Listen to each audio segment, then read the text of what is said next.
दिग्गज अभिनेता राजकुमार ने हिंदी सिनेमा को कई बेहतरीन फिल्में दी हैं। दर्शक उनके अभिनय के साथ साथ उनके अंदाज के भी दीवाने रहे हैं। राजकुमार अपने अभिनय ही नहीं बल्कि अपने डायलॉग्स की वजह से भी खूब चर्चा में रहे। हालांकि जबरदस्त फैन फॉलोइंग रखने वाले राजकुमार जब इस दुनिया से विदा हुए तो उनका अंतिम संस्कार गुपचुप ही कर दिया गया, जिसके बारे में लोगों को पता भी नहीं लग पाया।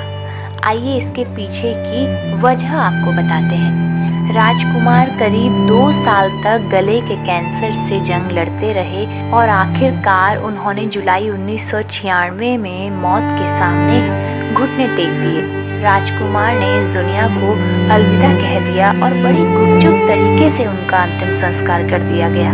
इसके पीछे वजह भी काफी खास रही थी। दरअसल बताया जाता है कि अपनी मौत से पहले उन्होंने इंडस्ट्री में अपने साथ काम करने वाले अपने एक साथी से कहा था कि वो नहीं चाहते कि उनके अंतिम संस्कार में फिल्म इंडस्ट्री से कोई भी शामिल हो।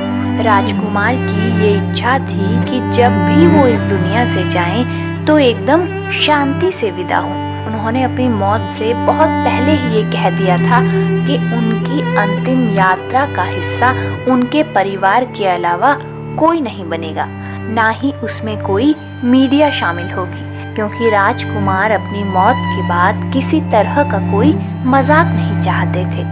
निर्देशक मेहुल कुमार ने एक इंटरव्यू में राजकुमार के साथ साल 1987 में आई फिल्म मरते दम तक की शूटिंग के दौरान की बात की थी। उन्होंने उस वाकया को याद करते हुए कहा था, राजकुमार वैन में लेटे हुए थे और मैंने उन पर एक माला चढ़ा दी। राज साहब ने मजाक करते हुए मुझसे कहा था, जानी अभी पहना लो हार, जब जाएंगे तुम्हें पता ही नहीं लगेगा। उनके मुंह से ऐसी बात सुनकर उस वक्त मैंने ज्यादा कुछ नहीं कहा। मैंने केवल इतना ही कहा कि मैं चाहता हूँ कि आपकी उम्र लंबी हो। राजकुमार की इन बातों ने मेहुल के मन में कई सवाल छोड़ दिए। लिहाजा पैकअप के बाद वो सीधे अभिनेता के पास पहुँचे और इसे लेकर उन्होंने उनसे सवाल पूछा।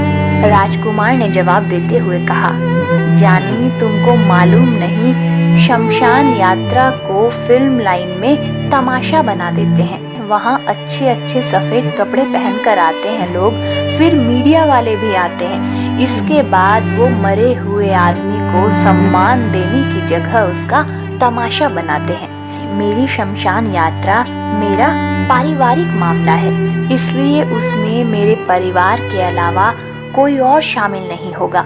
और आखिरकार हुआ भी बिल्कुल वैसा ही। राजकुमार के आखिरी सफर में सिर्फ उनका परिवार ही शामिल हुआ था। धन्यवाद।